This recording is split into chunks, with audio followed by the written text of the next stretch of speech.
sa bawat Pilipino at magbibigay ng tamang impormasyon para sa tahimik at maayos na Pilipinas. Police News Network, alagad ng batas, tagapagtaguyod ng balitang pulis, sandigan ng mamamayan, patnubay ng katotohanan. Kampo Krame, maghahatid ng pinakahuling kaganapan at nagbabagang balita. Ito ang PNN Police News Network. At ngayon, ang inyong mga tagapagbalita. Magandang araw, bagong Pilipinas. Ako ang inyong alagad ng batas, tagataguyod ng Balitang Pulis, Patrolman Don Brosas. Maghahatid ng tamang balita, kwento ng pulis, at serbisyo para sa mamamayan, at ito ang PNP News Online.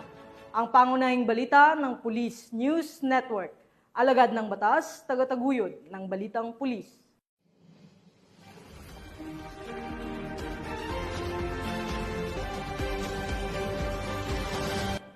Ngayon ay araw ng linggo at narito ang mga balitang nakalap ng ating mga PNN correspondents sa loob ng linggong ito.